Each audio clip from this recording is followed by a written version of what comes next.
가장 안정적인 것이 우리가 이제 의사 되는 거다 또는 약사 되는 거다, 라이센스 받는 거, 라이선스를 받는 네, 그런 쪽으로 이제 인식이 자꾸 되는 것 같습니다.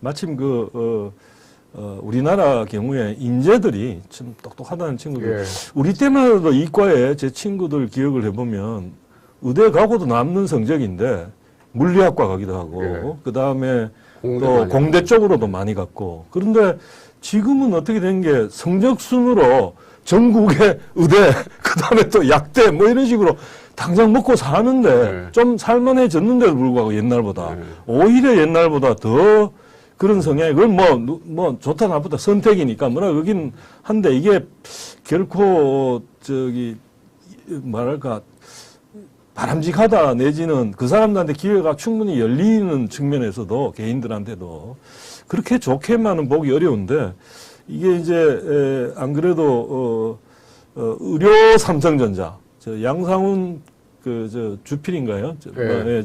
조선일보 그 양반이 의료 삼성전자 노벨의학상, 이게 우리나라에서는 불가능한 의대공화국이다 우리나라. 그래서 이거 참 안타깝다는 칼럼을 하나 실었던데, 교수님 어떻게 이걸 보십니까, 이런 문제는? 저는 이제 두 가지가 있다고 생각을 해요. 왜 우수한 학생들이 자꾸 이제 의대 쪽에 보내느냐는 것은 전반적으로 우리나라 경제가 이제 침체되다 보니까 성장성이 자꾸 떨어지다 보니까 자꾸 안정을 추구하는 쪽으로 학생들이 선택을 하는 게 아닌가. 그러다 보니까 가장 안정적인 것이 우리가 이제 의사 되는 거다 또는 약사 되는 거다, 라이센스 받는 거, 라이선스를 받는 네, 그런 쪽으로 이제 인식이 자꾸 되는 것 같습니다. 예.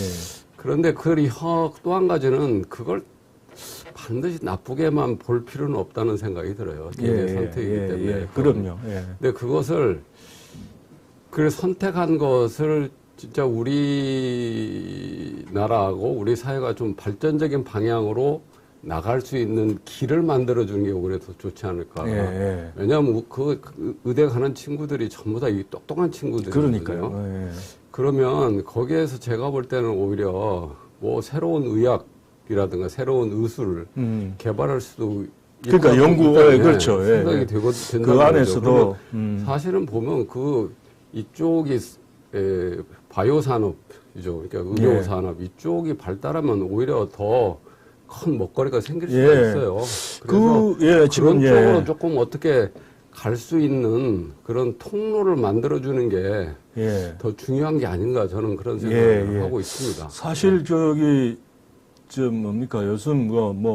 AI 기술 같은 게 같이 융합이 왓슨 같은 그런 것도 나오고, 인간이 어떤 인간의 인지력을 넘어서는 걸 활용할 기회도 많이 생기고 하니까, 그래서 진짜 이 똑똑한 친구들이 그런 쪽이 같이 접목이 돼서 또 본인들이 또 흥미도 느끼고 또 큰 말하자면 보상도 받을 기회가 또 생길 거고, 단순히 진료하는 걸 넘어서서 그래서 지금 그래서 좀 정부가 전반적인 걸 좀 보면서 그런 것을 좀 가로막고 있는 제도라든가 그런 환경이 무언가를 좀 파악을 한 다음에 그런 것들을 제거해주면 머리 좋고 똑똑한 친구들이니까 그런 쪽으로 찾아가지 않을까, 저는 좀 그런 생각을 해요. 하여튼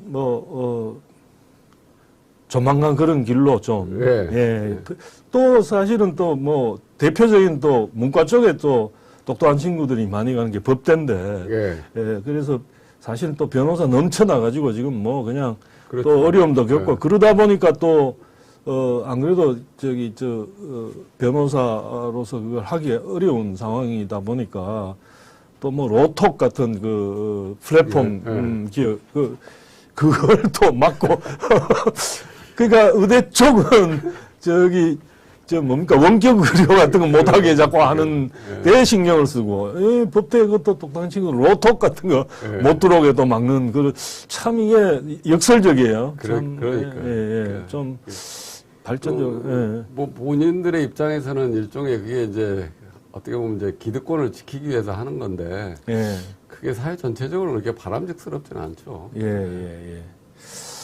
하여튼, 거기도 좀, 더 발전적으로 뭔가 할 수 있는, 때로는 뭐 농담 삼아 사람보다 또 판결 같은 게 왔다 갔다 하고 그러니까 예. 농담 삼아 AI를 더 발전시켜서 AI가 판결을 하게 하자 뭐 이런 농담도 나오고 있습니다.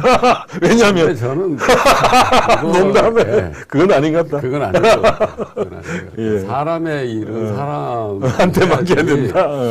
기계로 인해서 왜냐하면 사람이라는 게 워낙 복잡하거든요. 그렇기 예, 때문에 예. 그걸 단순하게 과거 데이터를 바탕으로 해서 사람의 행위를 판단하는 게 그건 오히려 제가 사실은- 볼 때는 더 위험하다고 생각이 돼요. 예. 사람의 일을 거기에 맡겨가지고 판단하는 게 오히려 더 위험할 수 있다 이런 말씀이네요. 근데 어쨌든 뭐 그거를 활용할 수는 있겠죠. 예컨대 축구 그렇죠. 경기에 그렇죠. 활용은 될수 축구 있어요. 경기에 그 비디오 리뷰가 없을 때랑 예. 있을 때랑 완전히 다르잖아요 지금.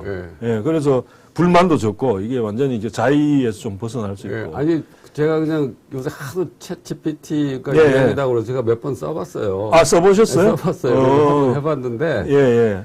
그 챗 GPT가 그 문장 만들어내는 능력은 탁월해요. 문장 만들어내는 능력. 늘 탁월해요. 그런데 문제는 뭐냐면 제대로 된 지식, 올바른 지식이 아니에요. 거기 잘못된 지식이 엄청나게 들어가 있어요. 걔가 활용하는 게. 그래서 문장은 아주 그럴듯한데 그 구체적인 내용을 이렇게 들여다보면 잘못된 게 굉장히 많습니다. 그래서 우리가 그걸 굉장히 조심해야 돼요. 왜냐하면 갖고 있는 걸 하여간 데이터를 바탕으로 자기가 이렇게 어떻게 뭐 이렇게 조합해서 만들어내는 능력은 탁월한데 그래서 진위를 가려내는 것까지는 아직 안 됩니다. 예. 그래서 그리고 또 한 가지는 기계이기 때문에 기계하고 사람이 저는 가장 다른 점이 뭐냐면 사람은 모르면 모르는 거예요. 모르는 걸 아는 거예요. 뭔가를 모르는 걸 아는 거예요. 근데 AI는 제가 볼 때는 아직 자기가 뭘 모르는지를 몰라요.